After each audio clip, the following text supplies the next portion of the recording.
Welcome to FF time show. இன்னைக்கு சினிமாவில் என்னென்ன அப்டேட்ஸ்லாம் வந்திருக்கு அப்படின்றத ஒவ்வொன்றா பார்க்கலாம். அதில் முதல்ல குட் பை டக்லி படம் வந்து ரிலீஸ் ஆகிறதுக்கு இன்னும் 2 நாட்களே இருக்கிற நிலையில் இந்த படத்துடைய ஹைப் வந்து இன்க்ரீஸ் ஆயிருக்கு அப்படின்ற மாதிரியே சொல்லலாம். அது மட்டும் இல்லாமல் இந்த படம் இப்போ வரைக்கும் வந்து ப்ரீ புக்கிங்கில் 9.5 கோடிக்கும் மேலே வந்து வசூல் பண்ணியிருக்கு அப்படின்ற மாதிரியான தகவல் வந்து வெளியாகி இருக்கிறதோட இன்னும் சில ஸ்பெஷலான விஷயங்கள்லாம் வந்து இந்த படத்துல இருந்து சொல்றாங்க. இப்போ ரீசெண்டாக வந்து ஒத்தருபாத்தார அப்படின்ற ஒரு சாங் மூலமாக வந்து நம்ம மறுபடியும் வந்து ஒரு பழைய வைபுக்கு வந்து கூட்டு போயிருப்பாங்க அப்படின்ற மாதிரியே சொல்லலாம். அதை தாண்டி இந்த படத்துல தொட்டு தொட்டு பேசும் சுல்தானா அந்த சாங் வந்து அர்ஜுன் தாஸ் வந்து பயங்கரமா ஆடி இருக்காங்க. ஒரு ரொமான்டிக்கான காட்சி வந்து வரப்போகுது அப்படின்ற மாதிரி சொல்லியிருக்காங்க. ஸோ இந்த ஓல்டு சாங்லாம் வந்து ஏகேவுக்கு கிடையாது, ஏகே சுத்தி இருக்கிறவங்களுக்காக இந்த பாட்டு அப்படின்ற மாதிரி சொல்லியிருக்கிறாங்க. ஸோ அப்படி வந்து இந்த குட் பை டக்லி படம் என்ன மாதிரியான வசூலோட எந்த மாதிரி இருக்க போகுது அப்படின்றத நம்ம பொறுத்திருந்து பார்க்கலாம். அதை தாண்டி இன்னொரு விஷயம் என்ன அப்படின்னா, இந்த குட் பை டக்லியில் எஸ்டிஆரோட கேமியோ ஒன்று இருக்கு அப்படின்ற மாதிரி சொல்றாங்க.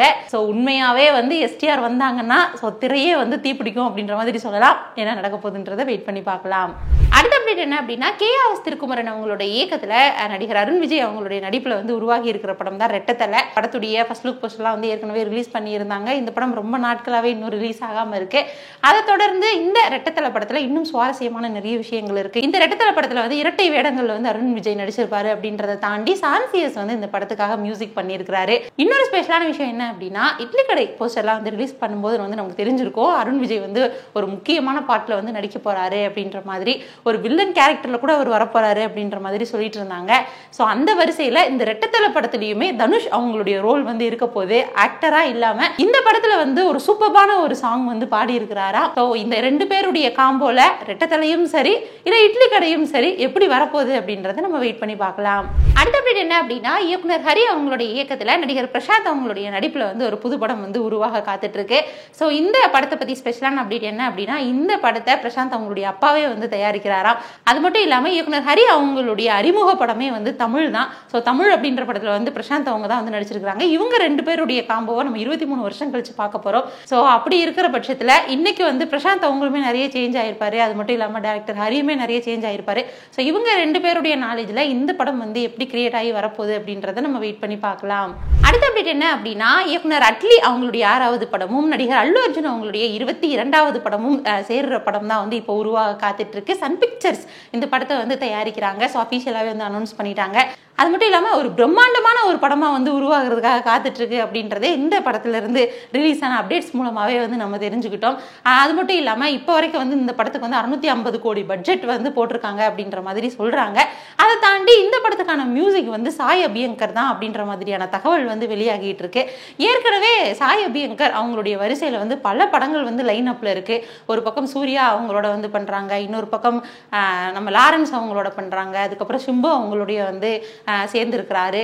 அடுத்து பிரதீப் ரங்கநாதன் அவங்களுடைய 4வது படத்துலையுமே வந்து அவர் கமிட் ஆகிருக்கிறாரு. வரிசையா இவ்வளோ படங்கள் வந்து கமிட் ஆகிருக்கிறாரு. அதில் பிரம்மாண்ட படமா இந்த அட்லி அவங்களுடைய படத்துலையுமே வந்து அவர் கமிட் ஆகிருப்பாரு அப்படின்ற தகவல் வந்து வெளியாகிட்டு இருக்கு.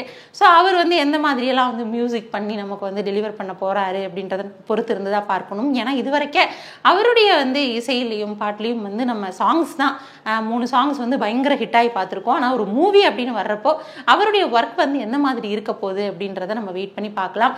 அது மட்டும் இல்லாமல் ரொம்ப நாளாகவே வந்து அட்லியும் அல்லு அர்ஜுனும் சேருவாங்களா இல்லையா அப்படின்ற மாதிரி நிறைய டாக் போயிட்டு இருந்துச்சு. ஸோ அதுக்கும் வந்து ஒரு முற்றுப்புள்ளி வச்சுட்டாங்க. அது மட்டும் இல்லாமல் ரீசெண்டாக அல்லு அர்ஜுன் அவங்களுடைய மார்க்கெட்டிங்குமே வந்து கொஞ்சம் எகிரி இருக்கு அப்படின்ற மாதிரியே சொல்லலாம். ஸோ 300 கோடி ரூபாய் வந்து சம்பளம் வாங்குறாரு. இந்த படத்திற்காக 450 கோடி வந்து வாங்குவாரு அப்படின்ற மாதிரியும் சொல்லிட்டு இருக்கிறாங்க.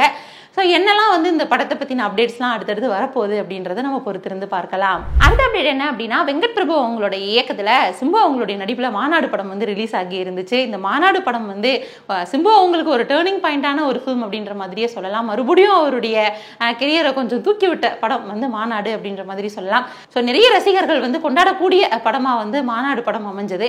ஸோ மாநாடு படத்தை வந்து அது சின்ன சின்ன டைலாக்ஸையுமே கூட வந்து பயங்கரமாக ரசிச்சிருந்திருப்பாங்க. ஸோ ஏன் இதை பற்றி பேசுகிறோம் அப்படின்னா, இந்த படம் வந்து ஜப்பான்ல மே மந்த் வந்து ரிலீஸ் ஆக போகுது அப்படின்ற மாதிரியான தகவலை வந்து சொல்லியிருக்கிறாங்க. ஸோ இந்த மாதிரி நாடு கடந்து இந்த மாநாடு வந்து ரிலீஸ் ஆக போகுது அப்படின்ற மாதிரி தெரிவிச்சிருக்கிறாங்க ரொம்ப மகிழ்ச்சியோட.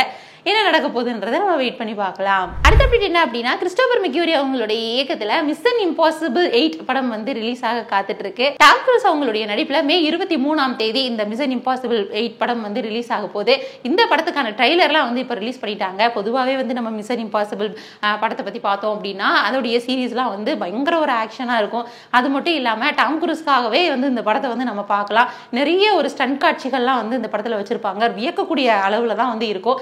ஒவ்வொரு சீரீஸ்லயுமே வந்து இவங்க பயங்கரமான ஒரு இம்பாக்டை வந்து கிரியேட் பண்றாங்க அப்படின்ற மாதிரியே சொல்லலாம். ஸோ இந்த 8லயுமே வந்து ஒரு டிஃப்ரெண்டான விஷயங்கள்லாம் வந்து இன்க்ளூட் பண்ணி ரொம்பவே மெனக்கெட்டு இருக்காங்க அப்படின்ற மாதிரி சொல்றாங்க. மிஷன் இம்பாசிபிள் வந்து எப்படி இருக்க போகுது அப்படின்றத நம்ம வெயிட் பண்ணி பார்க்கலாம். இந்த மாதிரி சினிமால ஒவ்வொரு நாளும் நிறைய விஷயங்களை நம்ம வந்து பேசிட்டு இருக்கோம். தொடர்ந்து பேசலாம். அதுவரை இணைந்தே இருங்கள். இது FM time show. By from Devika.